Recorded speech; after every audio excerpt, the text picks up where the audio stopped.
शीर्षक घड़ी वाला का श्राप। कहीं दूर एक राज्य था, समयगढ़, जहां एक महान घड़ी वाला रौनक रहता था।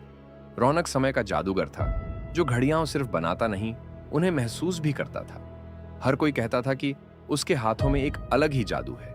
लेकिन रौनक सिर्फ एक चीज चाहता था, एक ऐसी घड़ी जो समय को अपने अनुसार चलाए। वह दिन रात उसी अनोखी घड़ी को बनाने में लगा रहा।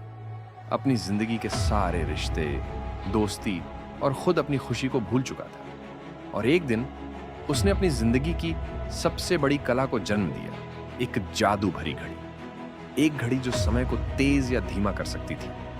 पर वह नहीं जानता था कि इस घड़ी पर एक श्राप भी था। जो भी इसे गलत तरीके से इस्तेमाल करेगा, उसकी जिंदगी का 1 साल घटा दिया जाएगा। लेकिन समय को बेकार में रोकने या बढ़ाने का लालच सिर्फ एक घड़ी वाले का नहीं होता है। राजा विक्रमादित्य, समय घड़ का शक्तिशाली राजा, कब से यह सुन रहा था कि रौनक के पास एक अनोखी घड़ी है। एक दिन राजा ने रौनक को दरबार में बुलाया।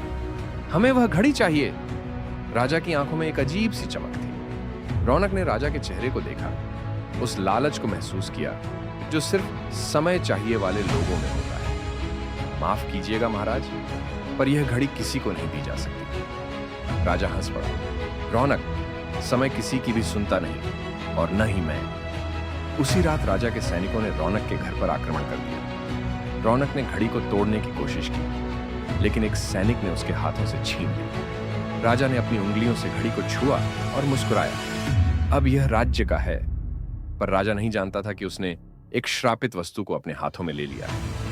राजा ने तुरंत घड़ी का उपयोग किया। उसने अपनी सेना को युद्ध में तेज कर दिया। अपने फैसले एक पल में ले लिए और हर चीज जो उसके जीवन में धीमा चल रही थी उसे और तेज कर दिया। समय राजा के कदमों में झुक गया था, लेकिन कुछ अजीब होने लगा। एक दिन राजा ने अपने हाथों में झुर्रियां देखी। अगले दिन उसके बाल सफेद हो गए। फिर एक दिन उसका चेहरा इतना बूढ़ा हो गया कि लोग उसका चेहरा देखकर डरने लगे। एक सपना जो समय को जीतने के लिए देखा था, अब एक कब्रिस्तान बन चुका था। राजा एक दिन दरबार में आकर जोर जोर से चिल्लाया, यह क्या हो रहा है?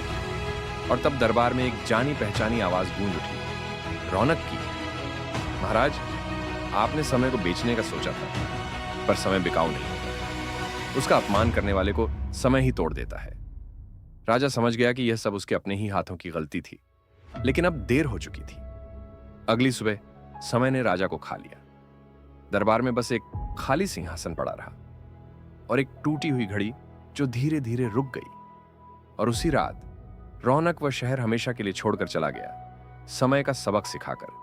अंतिम सीख, समय को समझना सीखो, उसे तोड़ना नहीं।